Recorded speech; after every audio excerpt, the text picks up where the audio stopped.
اس لیے کہ ہم صوفیاء کرام کے پیغام محبت کو لے کے چلے ہیں اور اسی کے ذریعے وطن عزیز پاکستان کو امن کا خطہ اور محبت کا خطہ اور پوری دنیا پر ایک روادار پاکستان کا تصور اپنے ذہن کے اندر رکھتے ہیں۔ وطن عزیز پاکستان کے اندر عدم استحکام پیدا کرنے کے لیے عالمی قوتیں فرقہ وارانہ کشیدگی اور مذہبی منافرت کو پھیلا رہی ہیں، اور انہی قوتوں کی ایما پر صحابہ کرام رضوان اللہ اجمعین کی بے ادبی کے واقعات ملک کے مختلف حصوں میں سامنے آئے۔ سیدنا صدیق اکبر رضی اللہ عنہ جیسی ہستی، ان کے بارے میں زبانیں تان دراز کی گئی۔ یہ انتہائی تکلیف دہ معاملہ ہے۔ ہم یہ سمجھتے ہیں کہ ملک کے اندر مؤثر قانون سازی کی جائے اور جن لوگوں نے یہ مجرمانہ حرکت کی ہے، بالخصوص آصف علوی اور دیگر ایسے افراد، ان کو عدالت کے کٹہرے میں لایا جائے اور انہیں قرار واقعی سزا دی جائے تاکہ وہ آئندہ لوگوں کے لیے عبرت بنے اور کوئی آدمی ان مقدس ہستیوں کے بارے میں اپنی زبان تان کو دراز نہ کر سکے، اس لیے کہ صحابہ کرام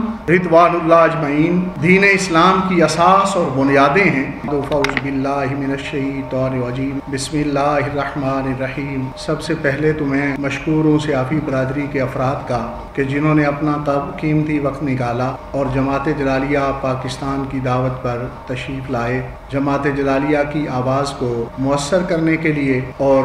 ملک پاکستان کے تمام طبقات تک پہنچانے کے لیے۔ میری طرف دائیں طرف شیخ الحدیث مفتی ڈاکٹر محمد ظفر اقبال جلالی صاحب تشریف فرما ہیں، جو کہ جماعت جلالیہ پاکستان کے مرکزی جنرل سیکرٹری ہیں، اور بائیں طرف غازی محمد ثاقب شکیل جلالی صاحب نائب صدر جماعت جلالیہ پاکستان، اور ان کے ساتھ محبی فی اللہ شیخ الحدیث ڈاکٹر محمد اسلم جلالی صاحب صدر جماعت جلالیہ اسلام آباد، اور اسی طرح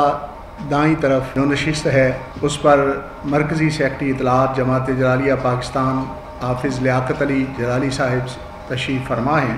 تو آج انتہائی دکھ اور تکلیف کے سبب سے آپ سے ملاقات کا موقع بنا، اس لیے کہ ہم صوفیاء کرام کے پیغام محبت کو لے کے چلے ہیں اور اسی کے ذریعے وطن عزیز پاکستان کو امن کا خطہ اور محبت کا خطہ اور پوری دنیا پر ایک روادار پاکستان کا تصور اپنے ذہن کے اندر رکھتے ہیں۔ ماہ محرم الحرام کی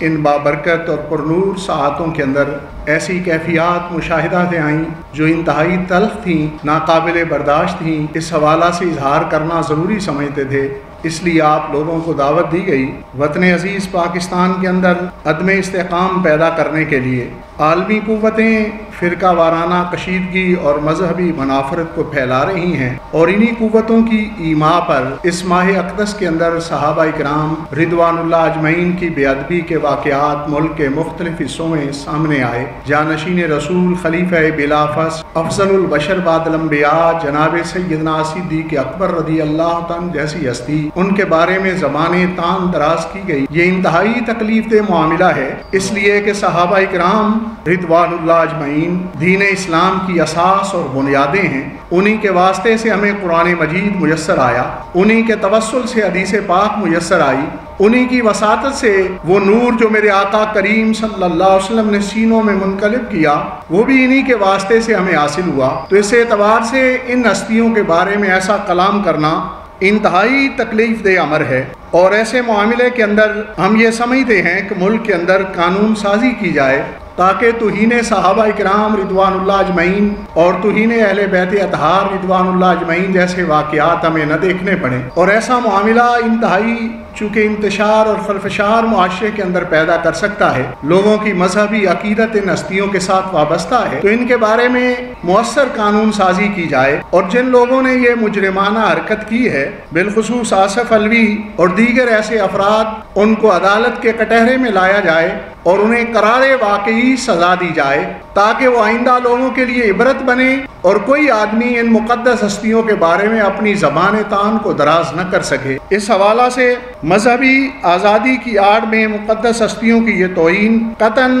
برداشت نہیں کی جا سکتی۔ حب اہل بیت کے نام پر سر عام صحابہ کرام رضوان اللہ اجمعین کی شان میں نازیبہ کلمات اور توہین آمیز گفتگو کی جا رہی ہے، جو کہ ملک میں آگ لگانے کی ایک سازش ہے۔ مذہبی منافرت اور مذہبی کشیدگی کے خاتمہ کے لیے مؤثر قانون سازی کی جائے۔ اس کے ساتھ ساتھ آج اس موقع پر میں یہ بھی عرض کرنا چاہوں گا کہ جس طرح کے فرانس کے حوالہ سے پہلے بھی اخبار کے ایڈیٹرز کی طرف سے یہ کہا جاتا رہا کہ ہم نبی پاک صاحب لولاک صلی اللہ علیہ وسلم کی ذات اقدس کے حوالہ سے توہین آمیز خاکے شائع کریں گے، یہاں تک کہ فرانس کی حکومت کے صدراء نے بھی یہ کہہ دیا کہ یہ آزادی رائے ہے، تو یہ معاملہ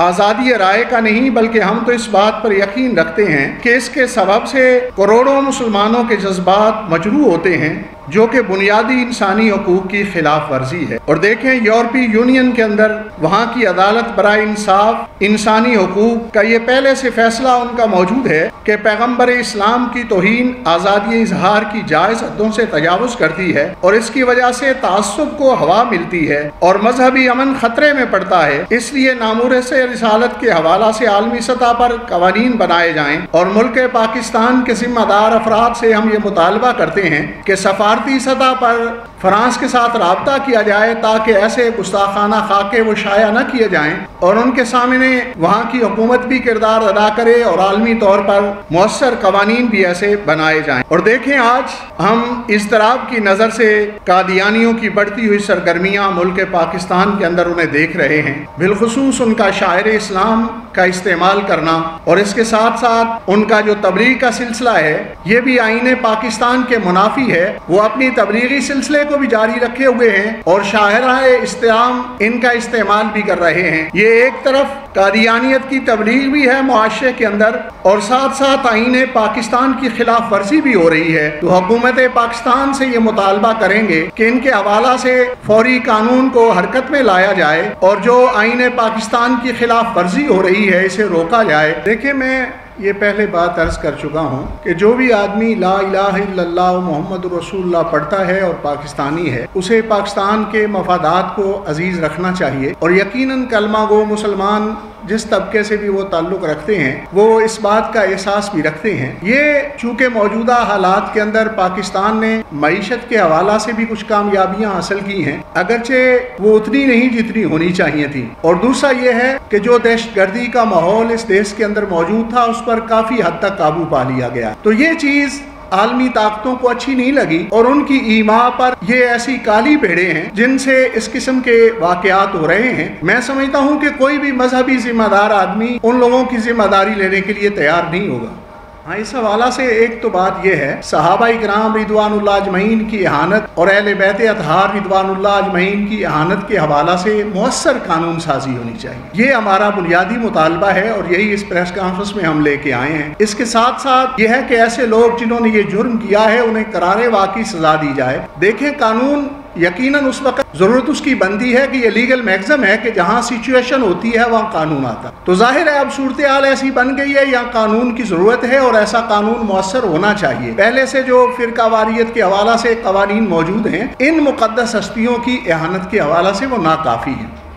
دیکھیں ملک کے اندر ایسے پلیٹ فارم موجود ہیں حکومتی سطح پر بھی اور غیر حکومتی بھی، جس طرح کہ ملی یکجہتی کونسل کا پلیٹ فارم قائد اہل سنت امام شاہ احمد نورانی صدیقی رحمۃ اللہ علیہ کی قیادت میں قائم کیا گیا، اب بھی وہ پلیٹ فارم موجود ہے۔ تو جہاں بھی ایسی ڈسکس ہوتی ہے، میں پہلے ذکر کر چکا ہوں کہ ذمہ دار لوگ اس کی ذمہ داری نہیں لیتے۔ ظاہر ہے یہ بات تو پہلے سے، چونکہ اس مذہبی منافرت کے پیش نظری آپ لوگوں کو بلایا گیا، تو ہم تو یہ سمجھتے ہیں کہ ظاہر ملک پاکستان کے امن کا خیال رکھا جائے، اس دیش اس دھرتی کا ہم پر ایک حق موجود ہے اور اس حق کو ادا کیا جائے۔ یقیناً مذہبی لوگ جانتے ہیں کہ میرے آقا کریم صلی اللہ علیہ وسلم نے فرمایا حب الوطن من الایمان، تو ظاہر ہے کہ